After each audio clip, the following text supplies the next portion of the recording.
Welcome, and may these words bring peace to your heart. Today we will meditate on two profound pillars of the Christian faith: justice and mercy. At first glance, they seem to walk in opposite directions, as if one demands absolute firmness while the other asks for total gentleness.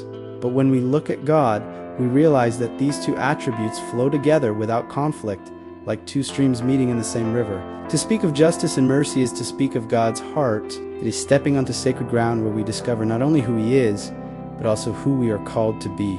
For if He is just and merciful, we, as His children, are invited to learn this delicate balance that transforms relationships, heals wounds, and shapes our souls. Divine justice is not merely a scale that weighs right and wrong. It embodies the very essence of truth. What is right, what is pure, what is holy. To be just from the gospel perspective does not mean simply obeying rules, but living in harmony with the character of God.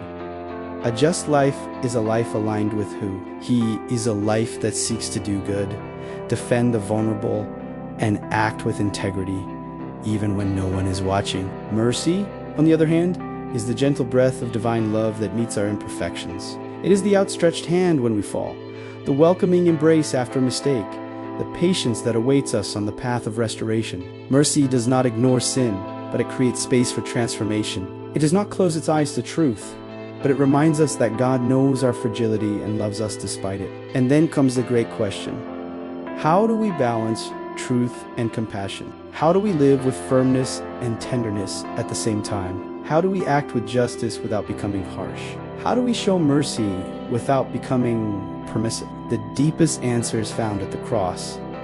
There, justice and mercy met perfectly. There, God judged sin and, at the same time, forgave the sinner. Actually, the cross, Jesus carried the justice that could not be ignored and poured out the mercy we can never deserve. In a single act, He showed that truth and compassion have never been at war only. We struggle to balance them. When we look at the life of Jesus, we see this clearly. He never softened sin, never minimized truth, never weakened the call to holiness. Yet He never rejected the broken, never turned away from the repentant, never withheld a new beginning. He spoke truth with love, corrected with gentleness, taught with patience.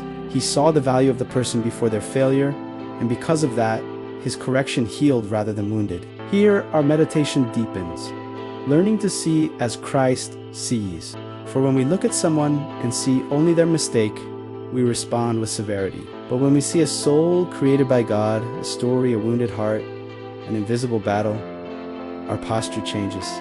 Judgment gives way to empathy, condemnation turns into care, and truth becomes gentler because it is spoken with love. Balancing justice and mercy does not mean ignoring boundaries or tolerating evil. It means correcting without humiliating. It means forgiving without abandoning responsibility. It means offering opportunity without denying the need for change. It is a narrow path, yet profoundly freeing, because it shapes us into Christ's likeness. And how does this apply to our daily lives? In our closest relationships, this balance keeps love alive. A family needs truth so it does not lose itself, but it needs mercy so it does not fall apart. In the workplace, justice maintains integrity, but mercy builds bridges and heals tense environments. In the church, truth keeps the faith solid, but mercy keeps the community united. In society, justice defends the weak, and mercy keeps us from dehumanizing those who fail. There is an essential point on this journey. We cannot balance justice and mercy by human effort alone. Our nature always leans to one side. Some find it easy to be firm, but struggle to be gentle. Others are so compassionate that they avoid necessary confrontation. This is why we need the Holy Spirit. He guides us into truth and fills us with love. He places in us the firmness of Christ and also His tenderness. He shapes us so that, little by little, our words carry wisdom and compassion, and our actions reveal spiritual maturity. When we allow the Holy Spirit to shape our hearts, we discover something precious. Living justice and mercy is not a burden, it is freedom. It is lightness.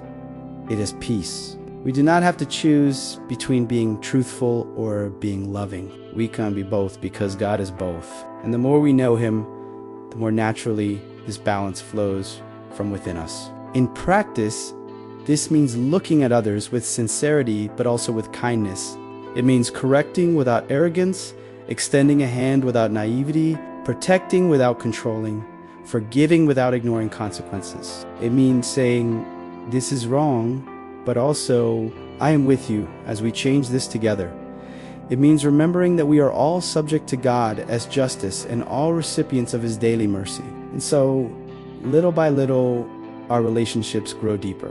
Our hearts grow more sensitive. Our testimony grows stronger. Justice gives us direction.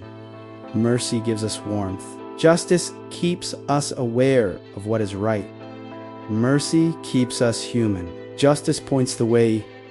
Mercy walks beside us. When we walk with these two virtues united, something inside us aligns.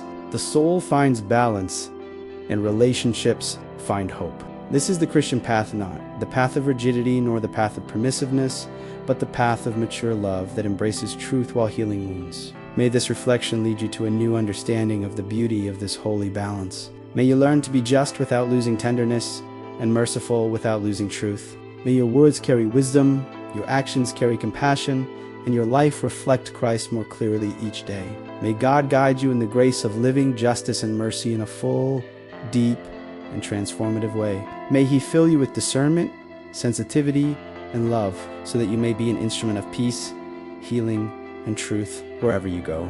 And may you feel, at the end of this meditation, that God's justice guides you and His mercy sustains you, for He is the God who corrects with love, who forgives with truth, and who shapes each of us with the perfection of one who knows our soul and loves us deeply. May these words continue echoing in your heart and bringing peace to your spirit.